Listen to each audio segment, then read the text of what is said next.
the necessity of play and how play and arts education are not extra, they're vital. And that as adults, we have to remember to play too, because that's where creativity comes from.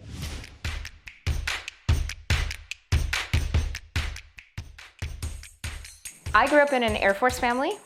My dad enlisted when I was less than a year old. So we traveled around quite a bit. And I would spend my allowance money at the base Stars and Stripes on comic books.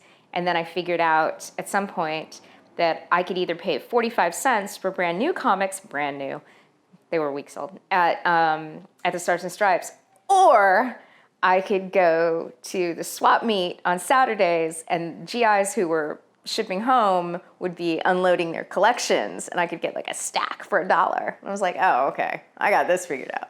You have to be afraid, right? I mean, I think that's what we are as artists. We are, it's our job. That is our job. Our job is to be uncomfortable. Our job is to go where we're afraid. I don't think good art comes from being safe and comfortable. I don't think growth comes from being safe and comfortable. I don't think good questions come from being safe and comfortable. And learning to be uncomfortable and that you won't die, you know, like that is one of the, whether you are a creative professional or not, whatever it is that you do, learning to go through that place where you feel like you're lost and your hands are too big, and understanding that this will not kill you. And on the other side of discomfort is growth, it's the thing I hope my children learn. Like if your job is to work in front of a spreadsheet, plug it in numbers, and you were happy working in front of your spreadsheet, plug it in numbers, and you want to go home and watch TV and hang out with your kids and you were happy, you do not need to do otherwise. You know, that is okay. But if your job is sitting in front of a spreadsheet, putting in numbers, and you wonder,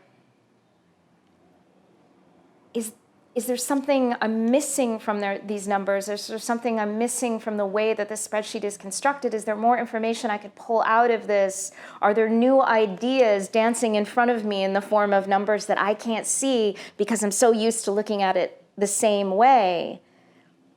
That's, you know, you can work with numbers and still have the urge to creativity, right? That's what that is. That's what, like, how do you approach that spreadsheet in a way that's new? You know, and I had a guy at the talk over the weekend who came up afterwards and told me, and I think this is who I was thinking about as we were talking about spreadsheets, because he was like, I am an accountant, you know, but I keep talking to my team about, you know, we shouldn't do things the way we've always done them because we're just going to get the same answers we've always gotten, right? You know, and that there are stories in numbers and there are stories in all of this data.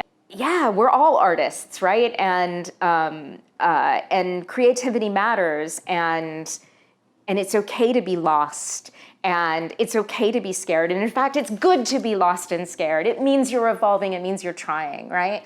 And we get to kind of embrace that, and you get excited about it. Then, you know, afterwards, that's what that moment is. You're just like, I have a connection. I don't know exactly what I want to say to you, but I have a connection. How do you create? How do you innovate?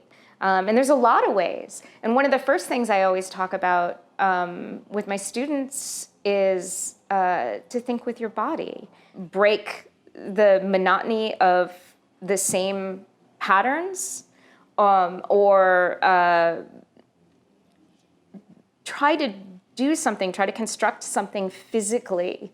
I will make mind maps, and I will make mind maps on a computer if I have to, but I prefer to make mind maps like on a whiteboard, so I can physically draw connections between ideas when I'm looking for what's the way to see this story that I haven't found before.